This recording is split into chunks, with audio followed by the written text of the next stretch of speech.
So here we are once again in Apologetics, continuing our study of Christian theism, or actually theism at large is what we're studying now, and we'll focus more in on Christian theism next semester. Theism, as we have previously discussed, is the belief that there is one all-powerful, eternal God who made all things. And we believe as Christians in such a God. This view is so far what we have found to be the only view that has withstood the scrutiny when compared with the principles of existence, the 6 principles of being that we have gone over in this class. So the deist, the finite goddess, the pantheist, the panentheist, the polytheist, and the atheist have all failed the test when compared to the principles of existence or being. What we have found is that all of them in some way violate at least one, and in fact, all of them violate more than one of these principles. So what we're doing now is we're looking at what is Christian theism, and we're going to continue that study today as we look further into the topic of how does Christian theism then stack up in the realm of world views. So, once again, Christian theism is the belief that there is one infinite God in 3 persons, both in the world and beyond the world. God is immanent and transcendent. And of course, the God in 3 persons is what distinguishes Christian theism from other forms of theism, such as Judaism and Islam, or for that matter, Unitarian Christianity.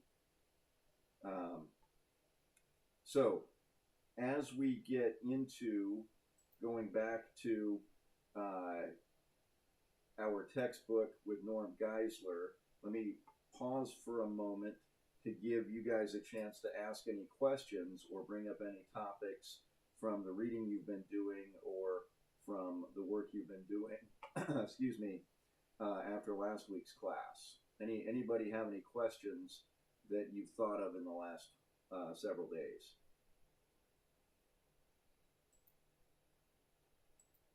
No?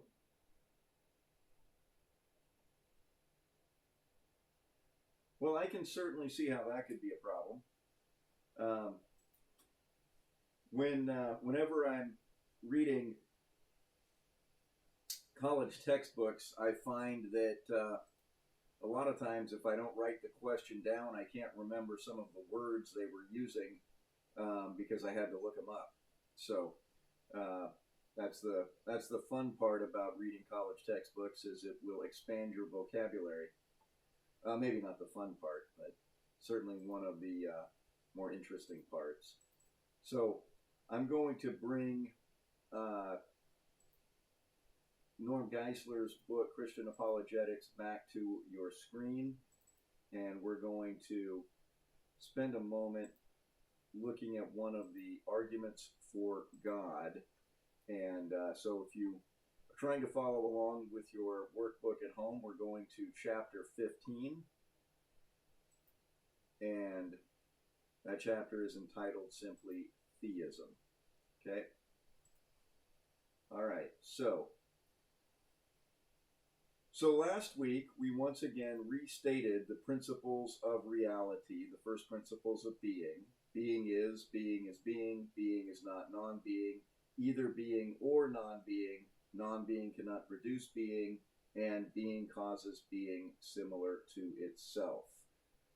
From there, we looked at how these principles, these 6 basic principles, reveal several more principles, and we looked at how those lead us to an understanding that there must be one infinite, uncaused, personal, morally perfect, all-knowing, all-powerful being that caused finite beings like itself to exist, is what is meant by a theistic God. Okay? We then looked at the overall logic of this argument that the theistic God exists. And today we're going to look at some further proofs that that this God exists. Okay, so want to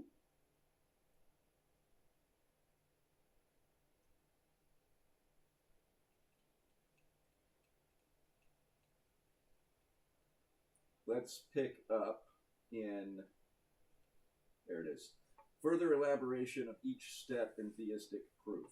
Okay, so I know we went over these rapid fire last week, but I want to touch on them again, mostly to awaken our memories and also to just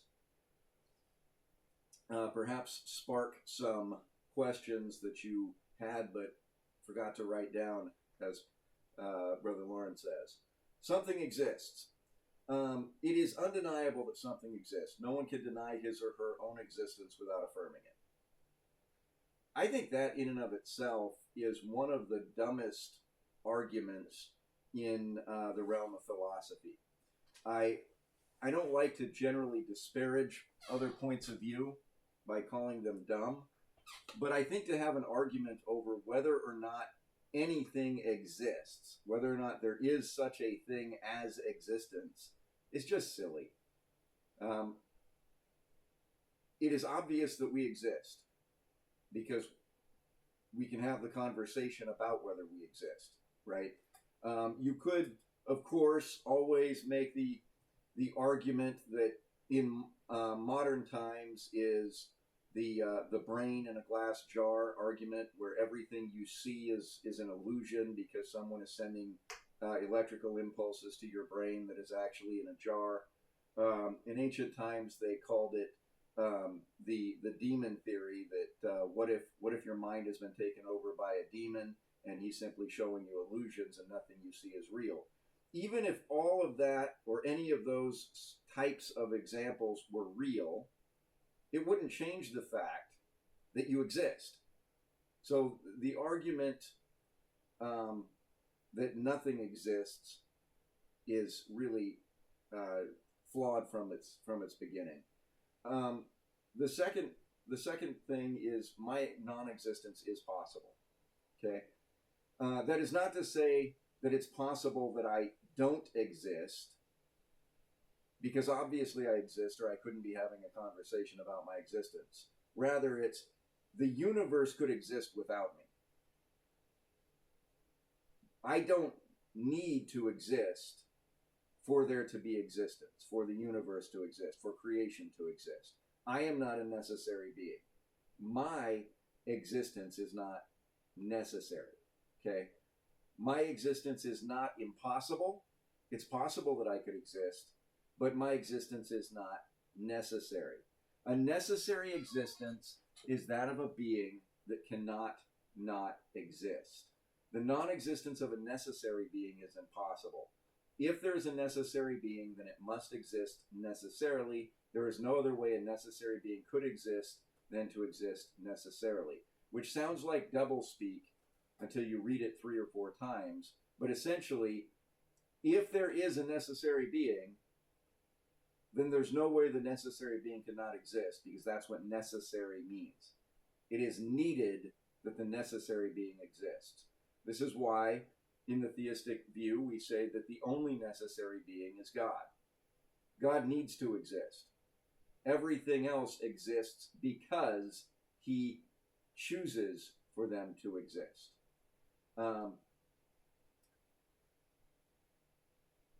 So, number 3, whatever has the possibility for non-existence is currently caused to exist by another. If it's possible that I could not exist, if the universe could exist without me, then whatever has the possibility for non-existence, including me, has to be caused to exist by something outside of me. Okay?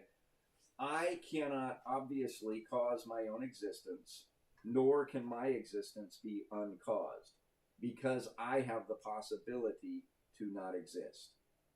Because of that, it is required that there be some external being that causes my being to exist.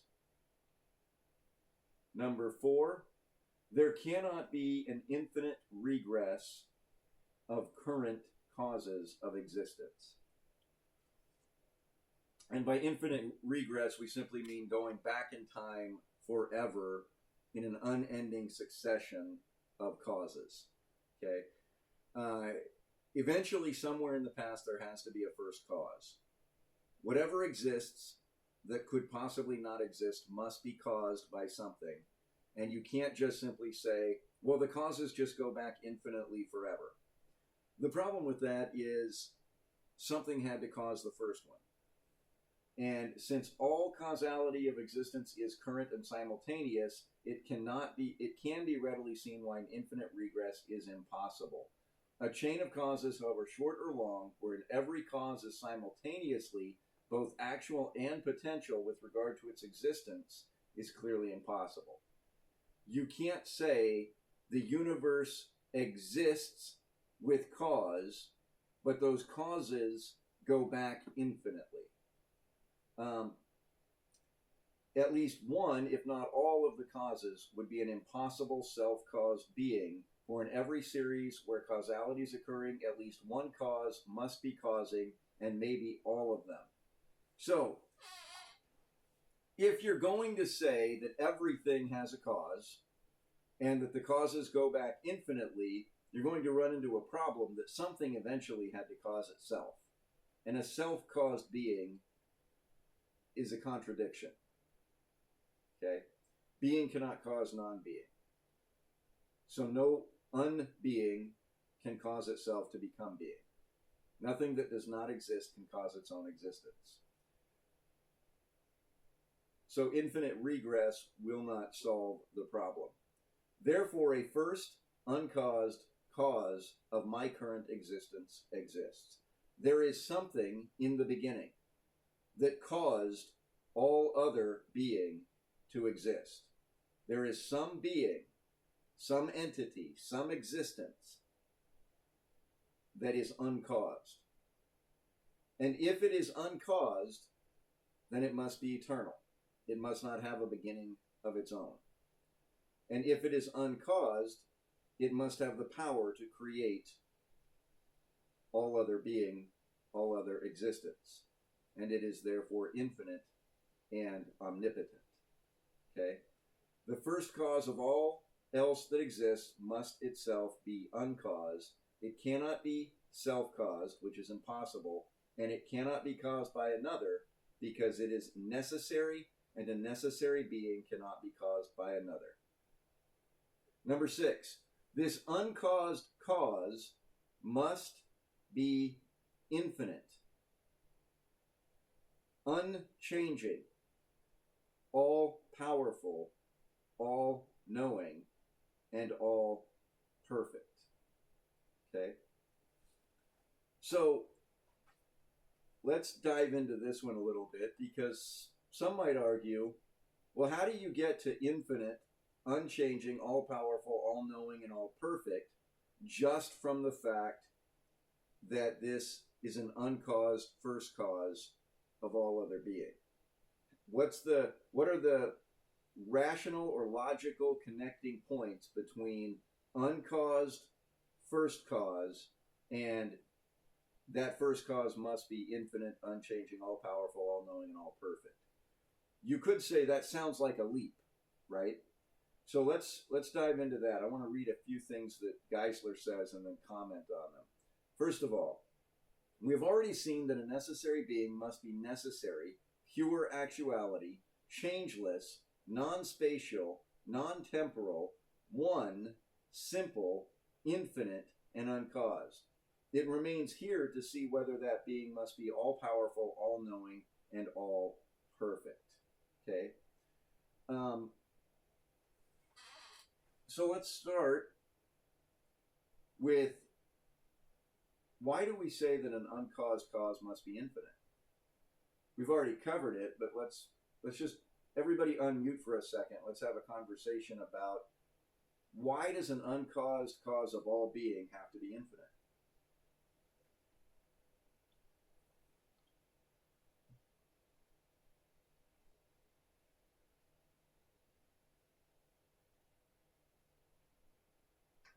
Okay, that would explain why he has to be eternal, but why infinite? So, what, Brother Junior, what you just said is that God is not limited in time. Okay, so he's infinite as regards to time, or eternal, but why do we say that he has no limits at all? That he has no no definition, nothing is finite about him.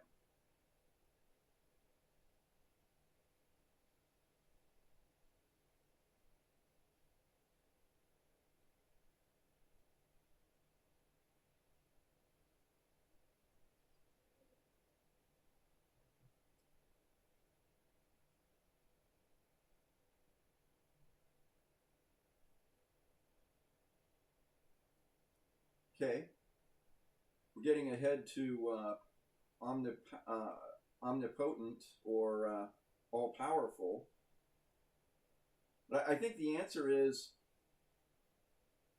because he has to be transcendent beyond what he created, right? Whatever you make, you have to be outside of. You have to be beyond, right?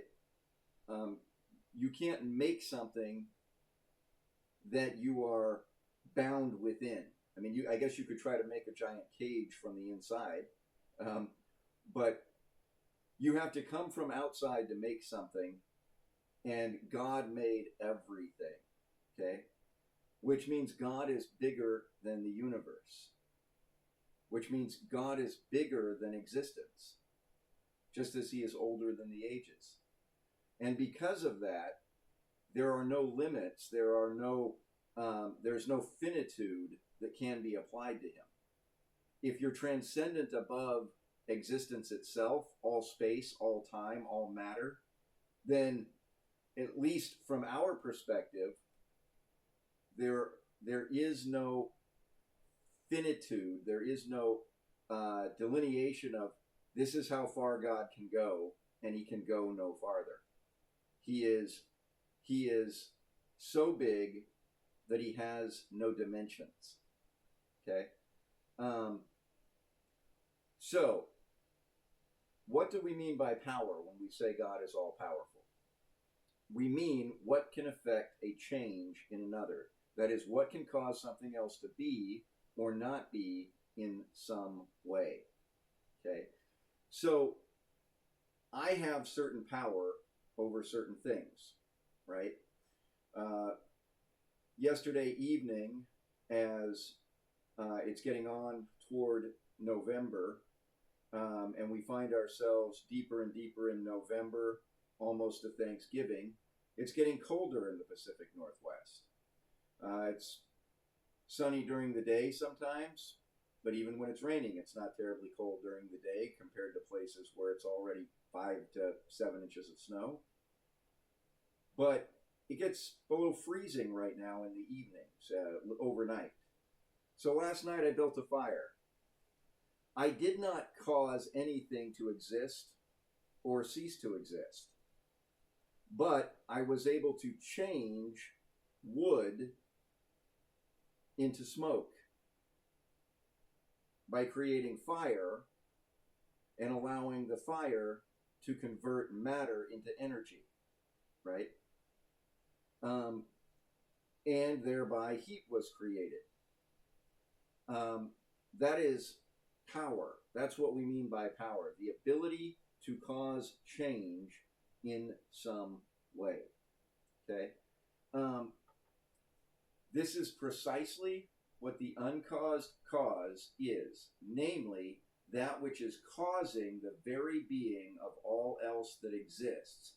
Further, this uncaused cause is infinite in its being, hence it has non-limited causal power in its very being that can affect anything that it is possible to affect. So when we say God is omnipotent, what we mean is there is nothing that exists that he does not have the power to alter or to cause. he can alter the existence of or cause the existence of everything outside of himself. Okay? That's what we mean by omnipotent. There is nothing that God does not have the power to create, to cause, or to alter. Okay?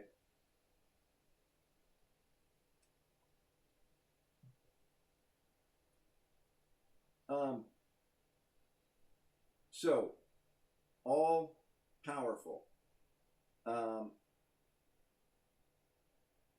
Let's go to the next paragraph. Further, this infinite cause of all that is must be all knowing. It must be knowing because knowing beings exist. Okay? Remember the principle of analogy? Being creates being similar to itself, right? So, if I am a knowing being, whatever caused my existence must be a knowing being. Okay?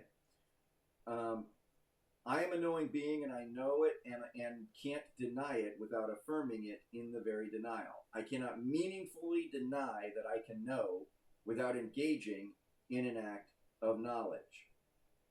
To put that simply, if I told you I can't know, the answer you would say is, how can you know that if you can't know? Right? I cannot claim not to know anything without saying that I know something, because I'm saying that I know that I don't know. Right? All right. I cannot meaningfully deny that I can know without engaging in an act of knowledge. Total agnosticism is impossible. But whatever I am, I have been caused to be. I cause my own becoming. This is what freedom is.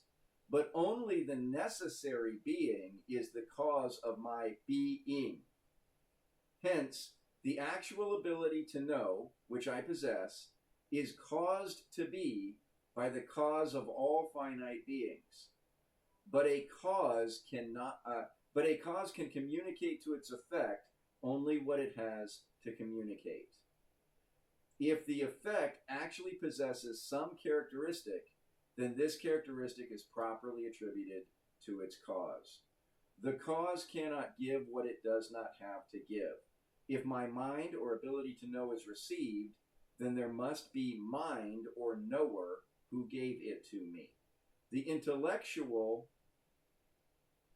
does not arise from the non-intellectual. Something cannot arise from nothing. The cause of knowing, however, is infinite. Therefore, it must know infinitely. It is also simple, eternal, and unchanging. Hence, whatever it knows, and it knows anything it is possible to know, it must know simply, eternally, and in an unchanging way. Or put simply, God never comes into new information. God never learns anything. God's knowledge bank is not growing. God's understanding is not developing. God's intellect is not maturing.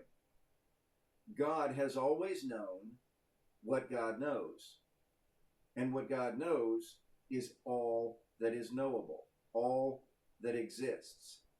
All knowledge has already been thought by God. Okay? The only thing such a mind cannot know is what is impossible for it to know. For example, an infinite mind cannot know what it is like to be finite or changing in its knowledge or experience. That's an interesting thought, isn't it? God doesn't know what it's like to be finite. Even when Jesus walked among us as a mortal man, he suspended the use of some of his divine attributes, but he never surrendered the divine attributes themselves, right? He never stopped being God. He never stopped being infinite. He's never been finite, and he's never been changing. He's always been immutable, unchanging. So God doesn't even know what it's like to learn something.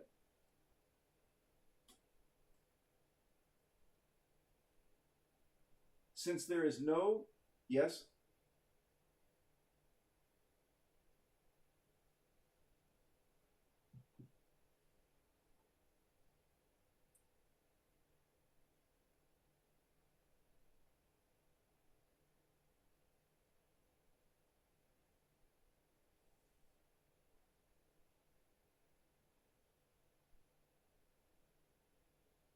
Mm-hmm.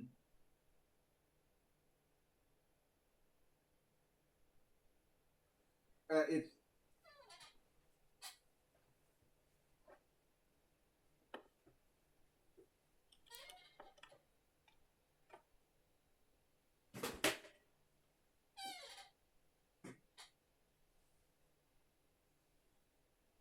mm-hmm.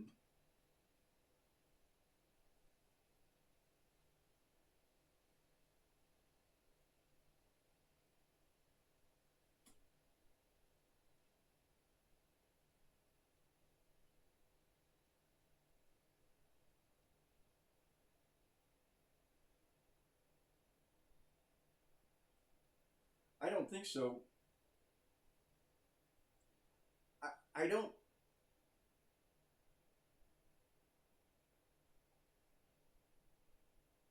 Yeah, so I don't think that's what it is, because that that would imply uh, that God was learning something by the experience.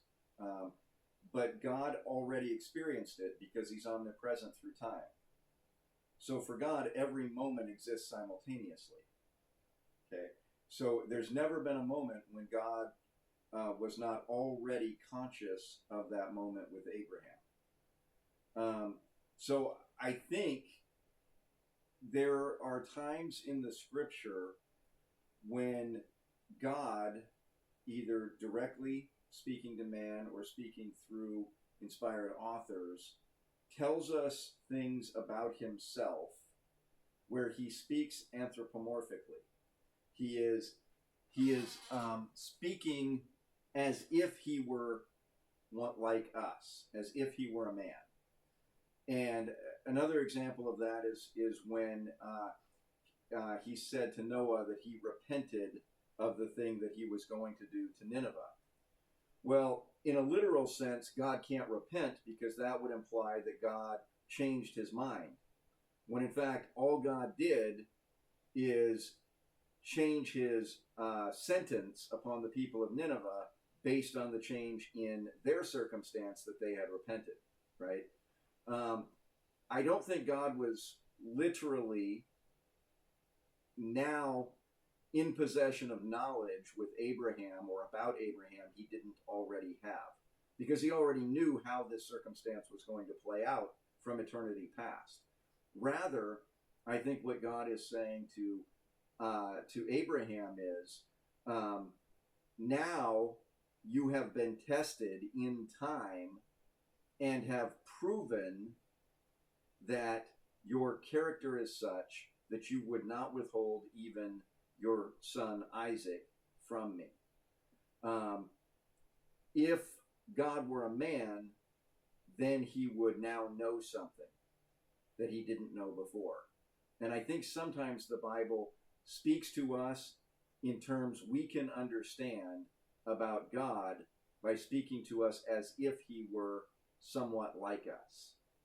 I don't know if that's a satisfying answer, but it's the only one that really makes sense when you try to reconcile the attributes of God with how he sometimes communicates about himself to us.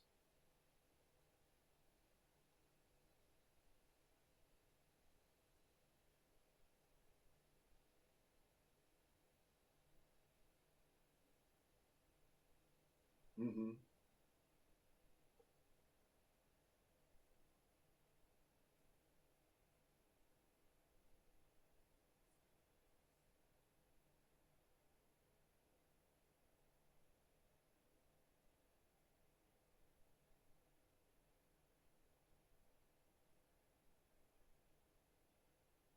Yeah, he's contextualizing it for Abraham. Now for God is an ever-present now. Now for Abraham is a moment in time. Now I know. Well, for God, that now has been eternal and will be eternal. For Abraham, that moment is temporal.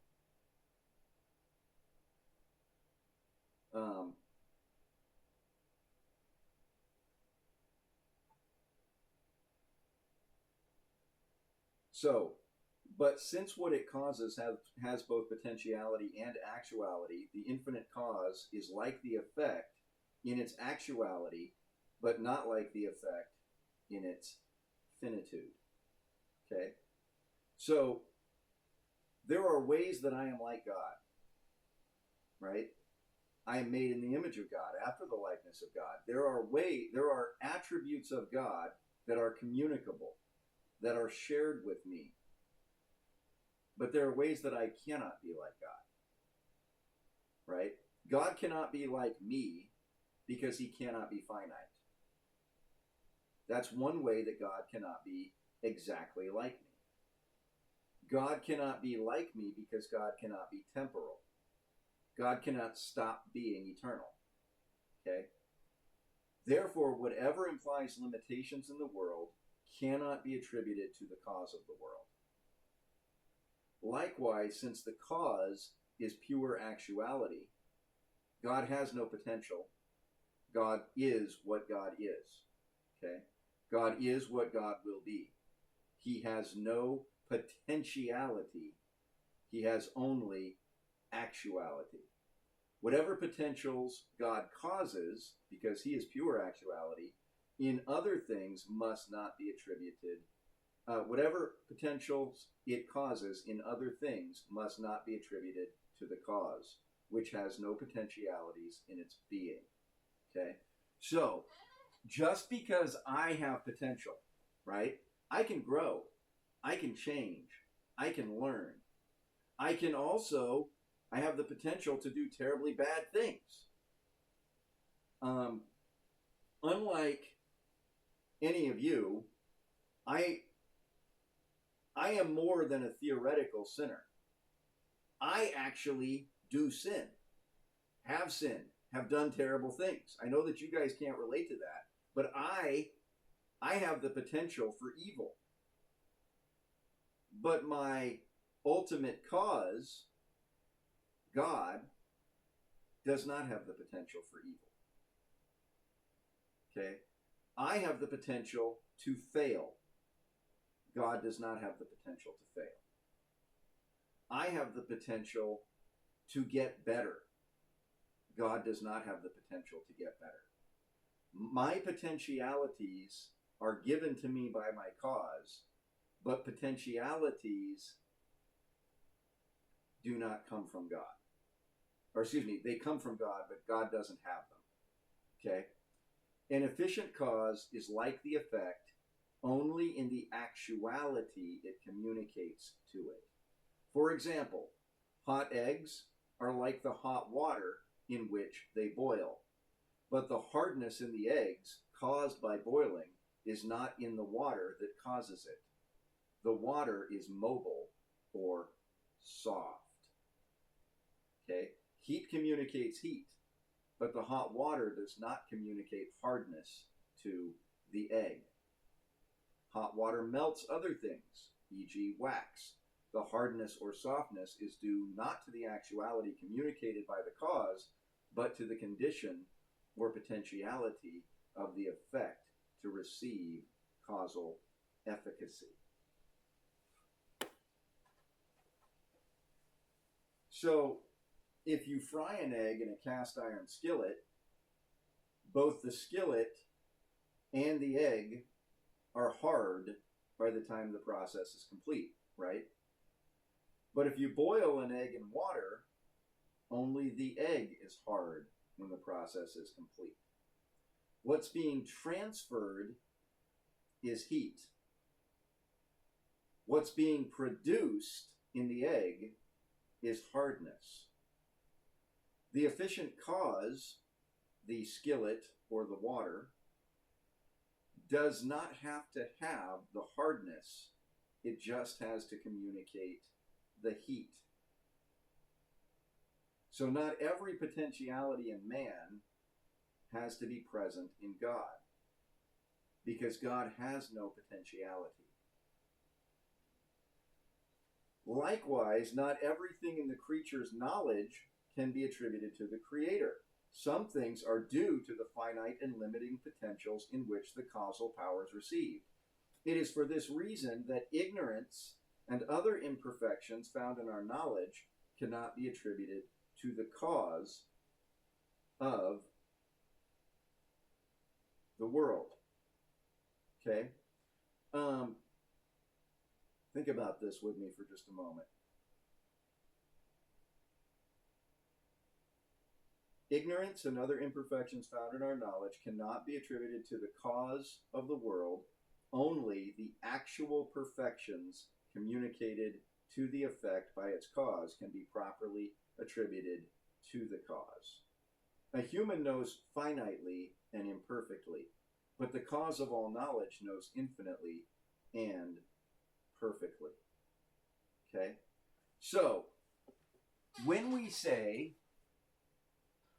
that we are knowing beings, therefore our cause must be a knowing being, we are not saying that our knowledge is in every way like God's knowledge. What we are saying is that God knows what it's like to be infinite, to be eternal, to be boundless, to be timeless. God knows what it's like to be all-knowing, and God knows what it's like to be all-powerful. We don't know any of those things. But on the other hand, God doesn't know what it's like to be finite, to be temporal,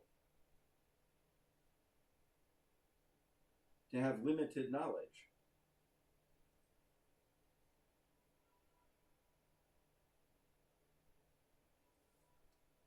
He understands the concept.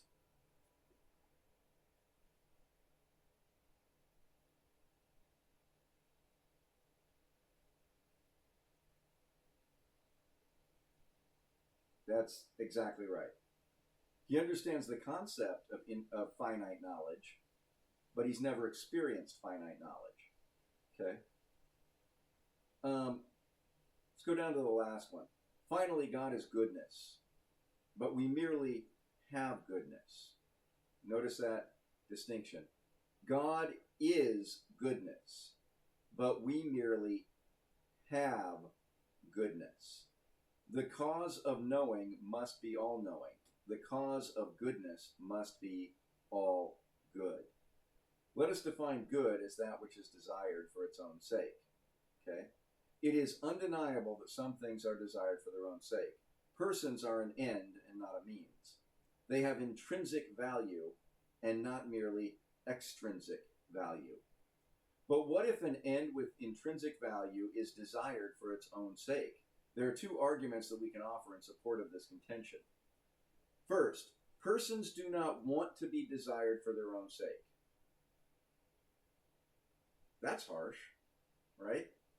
Persons do want to be desired for their own sake. I mean, do you want to be loved only because of what you give to someone? Humans do expect to be treated as ends to be loved and not as means to be used. So, everyone here is a parent, right? Anybody here not have children? Okay. What could your children possibly do to make you love them less?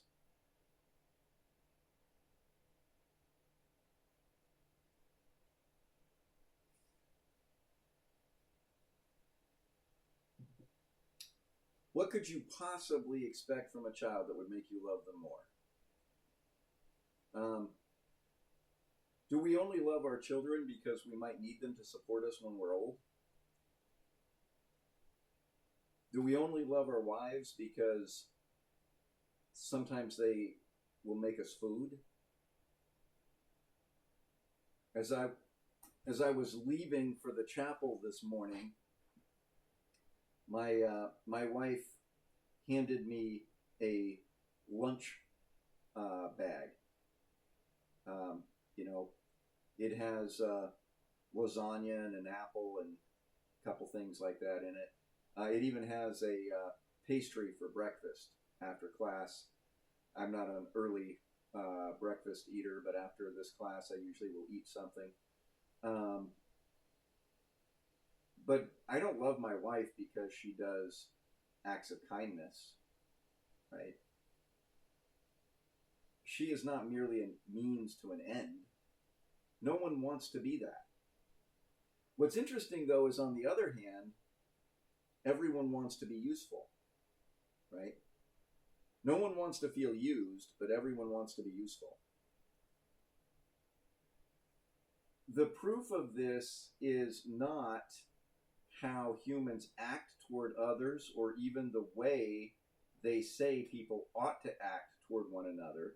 The proof is the way they expect others to act toward them. In order to discover if a person really believes it is good to be just, do not look at the way the person acts toward others. Rather, look at the way the person reacts when wronged by others. Wow. How many of us have experienced injustice in our lives? Have you ever been treated unjustly?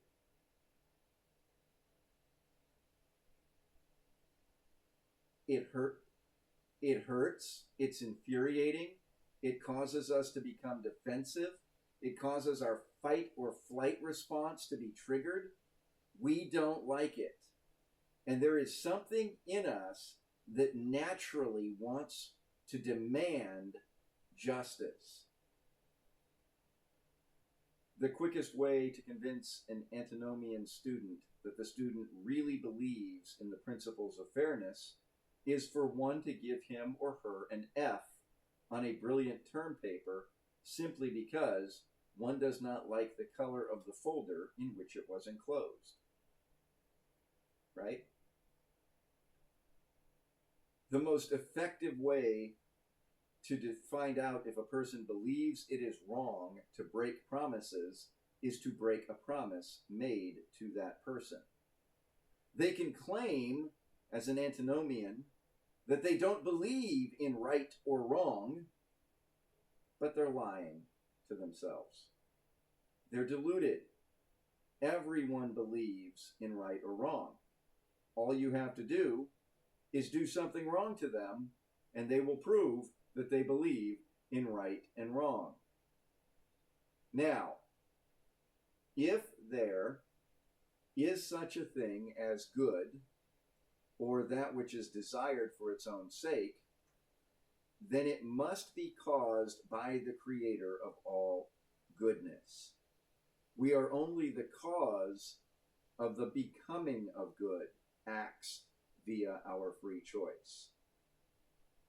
The Creator, however, is the cause of the being of all goodness. And if God is the cause of all goodness, then God doesn't simply have goodness. God is goodness. And God is infinite goodness. And He is all good. Okay. Second, that there are values or goods desired for their own sake is undeniable. Even the person denying all goods is enjoying the good of being able to express that opinion. There is an implicit good of personhood and freedom manifest in the freedom to deny that there are any such intrinsic goods. How can a person deny his or her value as a person without evidencing that value in the act of making that denial? But the cause of good must be good, since the cause cannot give what it does not have to give. All actualities actualized in the effect must pre-exist in the cause. But since the cause of all goodness is infinite, it follows that that cause must be infinitely good. For whatever the infinite cause has, that he has in the infinity of his being. He is simple and has no parts. He cannot be partly anything. Whatever he is that entirely and completely. Therefore, the infinite and necessary cause of all good must be infinitely and necessarily good. The unchanging cause of all changing things must be unchangingly good. The cause of personhood cannot be less than personal himself. He may be much more than is meant by person when the term is applied to a finite being, but he cannot be less. He may be and is super-personal, but he is not sub-personal. Okay? He is more than person, but he is not less than person. He cannot be.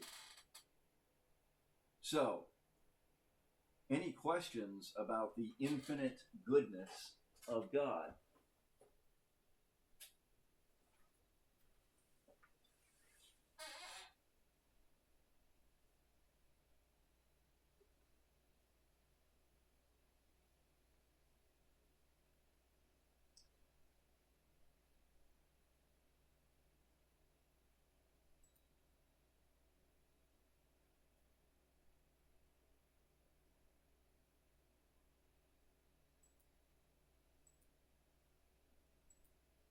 Well, that's a really interesting question.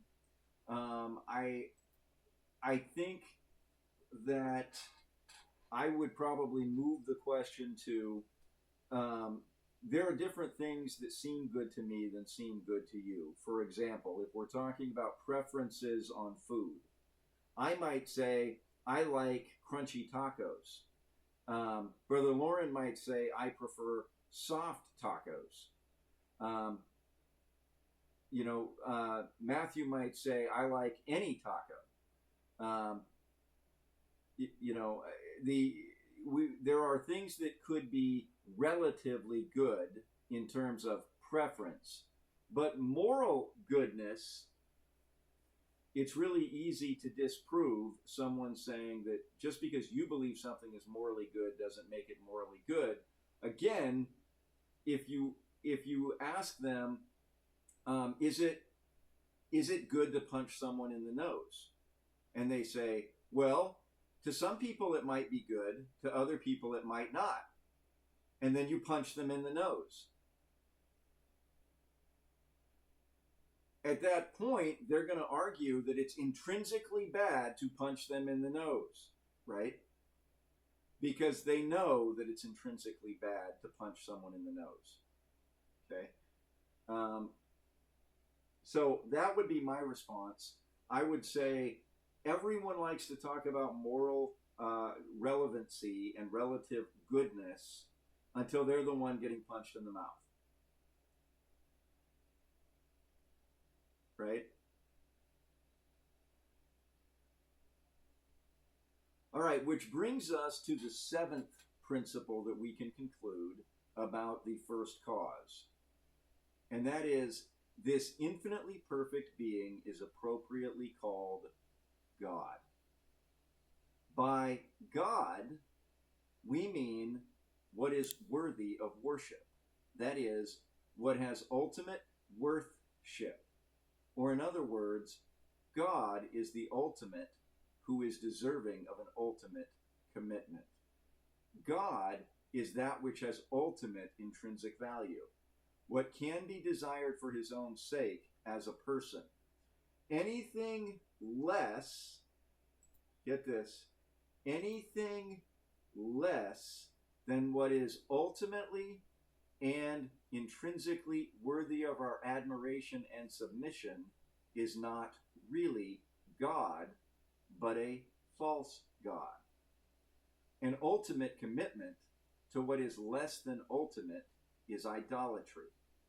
It may be a religious commitment, but it is a commitment to an object that is less than religiously worthy or adequate.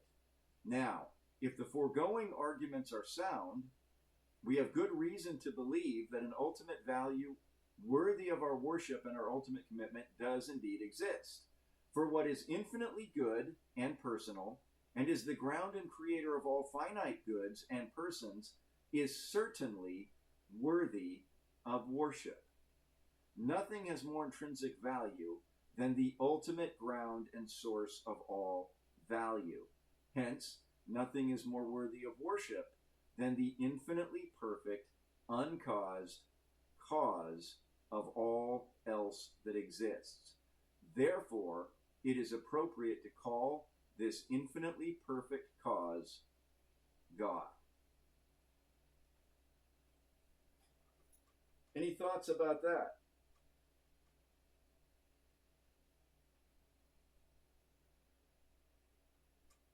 If we've concluded that the uncaused first cause, the ultimate cause, is infinite, is omnipotent, is eternal, is omniscient, all-knowing, if we have determined that the first cause, the uncaused being, the necessary being, is infinitely good and infinitely valuable, then what else would you call an infinitely valuable, infinitely good, infinite, all-knowing, all-powerful being? What would you call that being other than God? Therefore, number 8, God exists. We may conclude then that God exists, a theistic God, since he is an infinite, personal, all-knowing, all-good, and all-powerful creator of everything else that exists, of which I undeniably do exist. What in religion is known as the ultimate object of worship or commitment, i.e., God, is by reason known to exist. Hence, what philosophy leads to, via the above argument, is not an abstract, unmoved mover, but a real, concrete ground for our being and a personal object whom we can love with all our heart, soul, mind, and strength. The God the heart needs is a God the head has good reason to believe really exists. So, gentlemen, does anyone know what this argument is historically called in theological and philosophical circles? The argument from the first cause or the uncaused.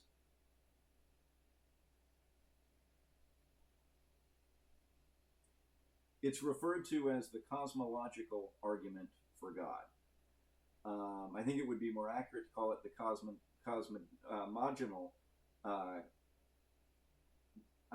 argument for God, because it's based on cosmogony, the source of being, the source of existence, the source of the universe, rather than cosmology, simply the study of the universe.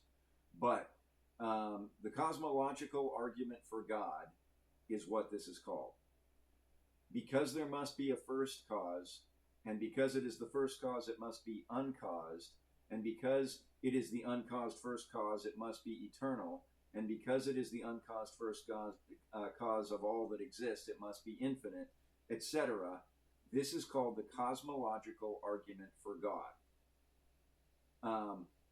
Because God exists, then we can move to the next argument, and that is number 9.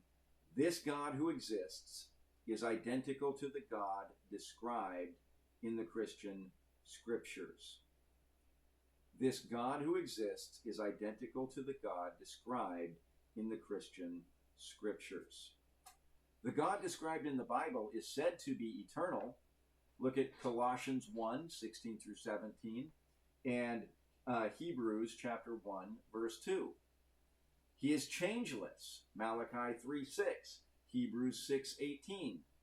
He is infinite, 1 Kings 8:27 and Isaiah 66:1.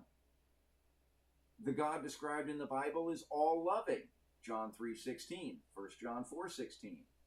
God is all-powerful according to the Bible, Matthew 19:26, Hebrews 1:3.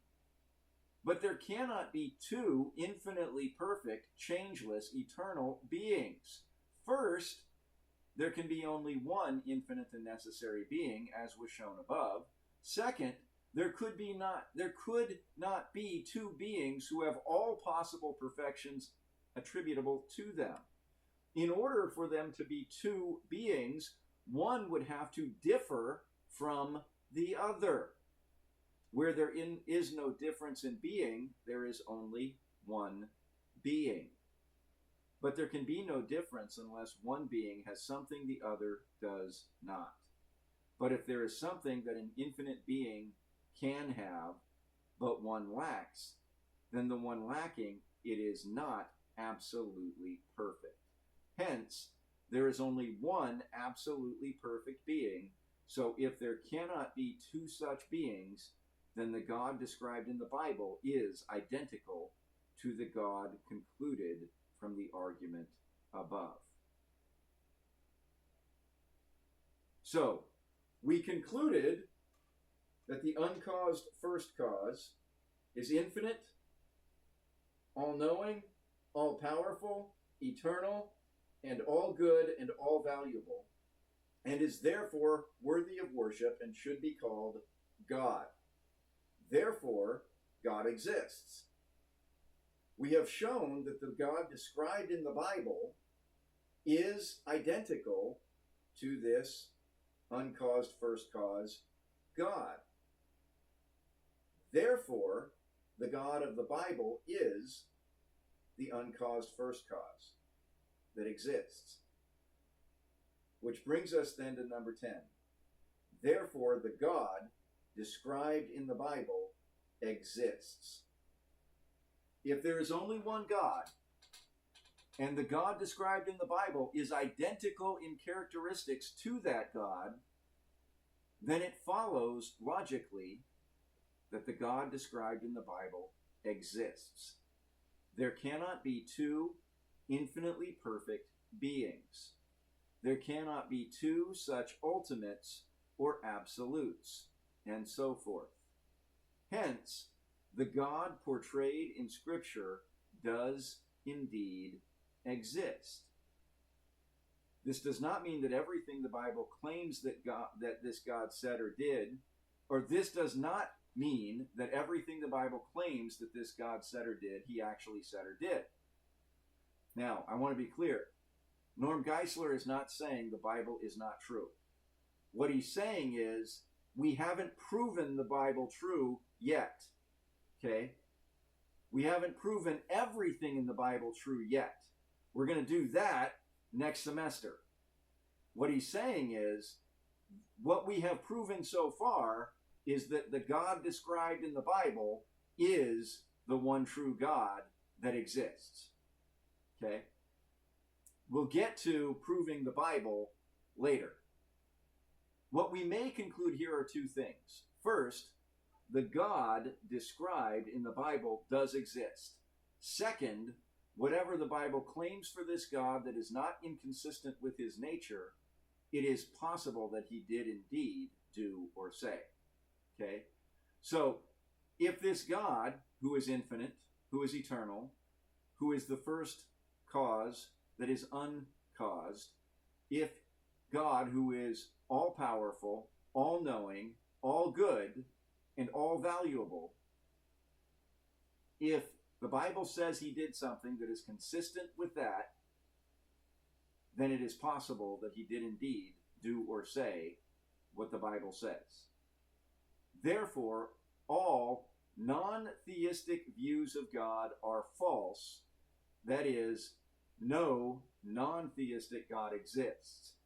Deism, finite godism, pantheism, panentheism, polytheism, and atheism are non-theistic views of God. Therefore, all of these views are views of God are false. Only theism is the true view of God. When worldviews make opposing truth claims, both worldviews cannot be true. Okay?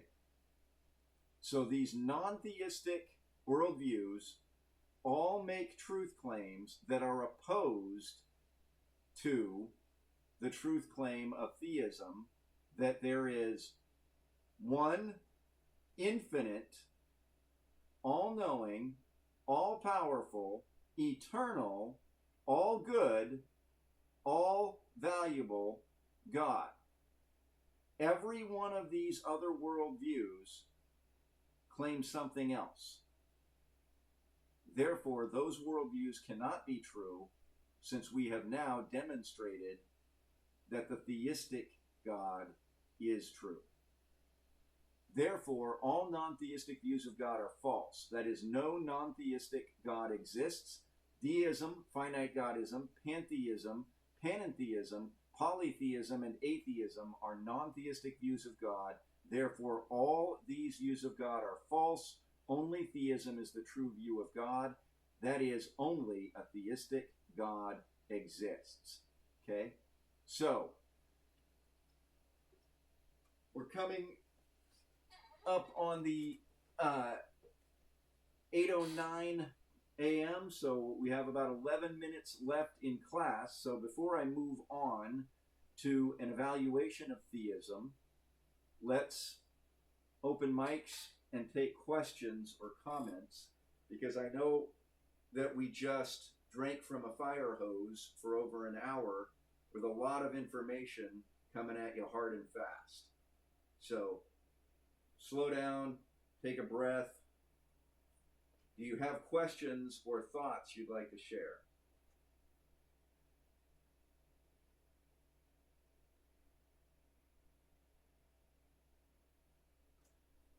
All right, I want to ask you guys a question, and I want you to be honest.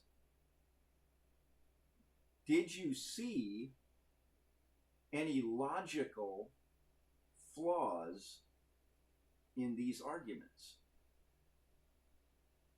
Did you see any places where you saw non sequitur reasoning? Which a non sequitur reasoning means, I said, because this, then this, but you don't really see the connection between because, then. It's like, well, okay, wait, that's like saying the table is blue, the sky is blue, therefore the table is the sky. That's what non sequitur means. Your basis and your conclusion are not connected, right? So did you see any non-connectedness in the argument?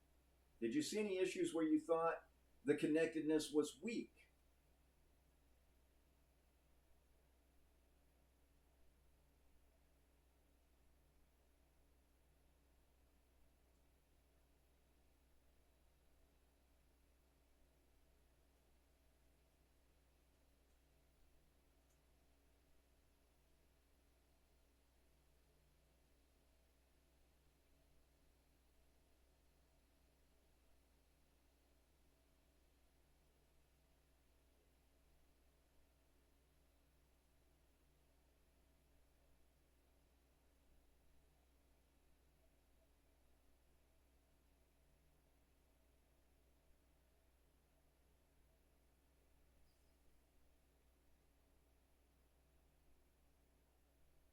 I think I understand your concern. So I think the development of the argument essentially goes like this. There must be one necessary being who is the first cause that is uncaused for all existence, including my own. There are certain things we can deduce about that first cause. One is it must exist. It must have being. This being must have knowledge because I am a knowing being, and the cause cannot give what it doesn't have. If it is if it is a cause that predates the universe, then it must be eternal. If it is a cause that created all other things, then it must be infinite, and so on. When you develop all of those attributes that are attributable to the first cause, including goodness and value, then I think the point that Geisler is making is we use the word God to refer to something that is worthy of worship. So that's what a God is, something that we believe is worthy of our worship. So what could be more worthy of our worship than an infinite, eternal, all-knowing, all-powerful, all-wise, all-good, all-valuable being who also created all of us? So because such a being exists and such a being is worthy of worship, then that being should be called God.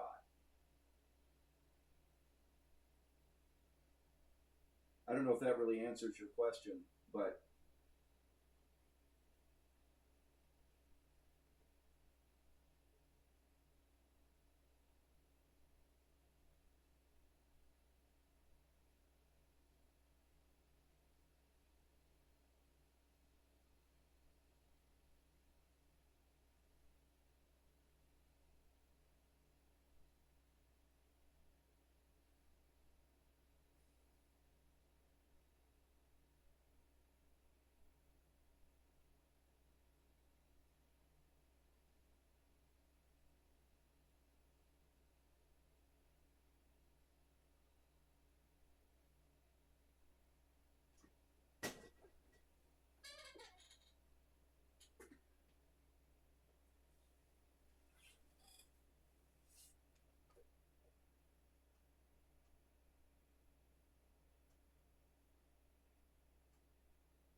but there's a distinction, right?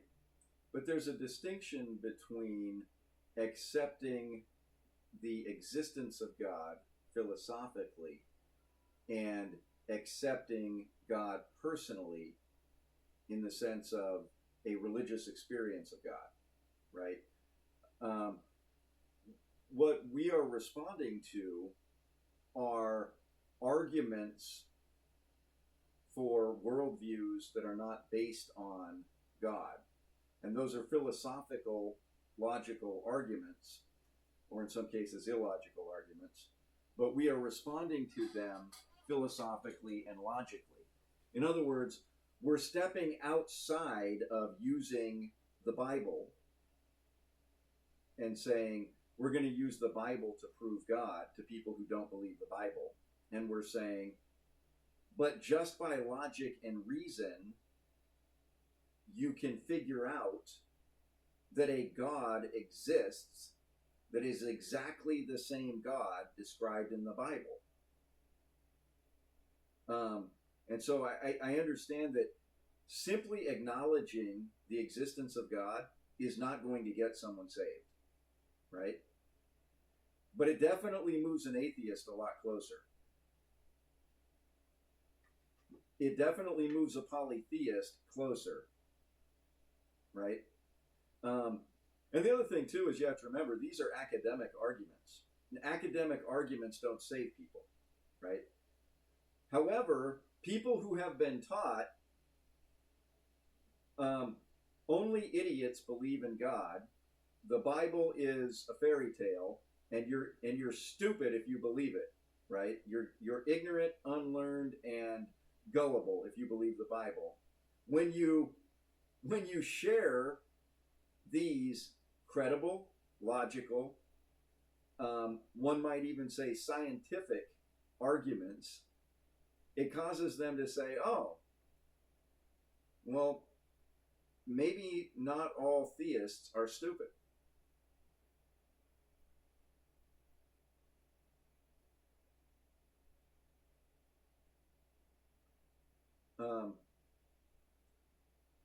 So we're going to pick up with an evaluation of theism as a worldview tomorrow. and look at some valid criticism against theistic arguments. And I think it's important that we do that because I asked you guys, did you find any weaknesses? Lauren brought one up that it seemed to him there was some weakness. We're going to look at what others say are weaknesses in the theistic arguments. Okay. In some respects, we're doing that to prepare ourselves for being challenged out there in the world, in the arena of ideas. But we're also doing it to make ourselves better, to make our understanding of God better, right? Because sometimes there are weaknesses in our arguments, and it should be noted that if the criticisms are valid, we should recognize them. One of the arguments that you will hear for God is called the ontological argument. You can go Google that later if you want. I personally find the ontological argument to be the least credible of all logical arguments for God. Okay? I'm not saying that it doesn't have any merit or that the basic elements of it might not be true, but as a logical argument for the existence of God, I think it's very difficult for me to believe that that argument would convince anyone. Okay? Essentially, the ontological argument for God says, I can perceive of an ultimate being. I can conceive of the most big, the most grand, the best being. And if I can conceive of such a being, then there must be something that is the best. Somewhere in the universe, there must be the best being, right? I'm just paraphrasing the argument. It's put much more eloquently elsewhere. And since he is the ultimate being, he couldn't really be the best of all beings, the ultimate being, if he doesn't have existence. Because certainly to not exist is to be less than ultimate, right? Superman has a fatal flaw. He doesn't exist, right? So he's not the ultimate. So the ultimate being, therefore, must exist. Otherwise, he's not the ultimate being. And therefore, the ultimate being must exist, and the ultimate being must be God. To me, that just sounds like a lot of double talk. But, I'm not saying that the basic elements of the argument don't have some basis in reality, but I already believe in God. I wouldn't find that argument convincing if I didn't believe in God. I think that's a weak argument. We're going to look at some valid criticisms against theistic arguments tomorrow, and we're going to see where we should be careful about using arguments that are flawed because all they do is hurt our credibility. All right? You guys have another class in 3.5 minutes, so I will let you go, and I'll see you both in ancient history.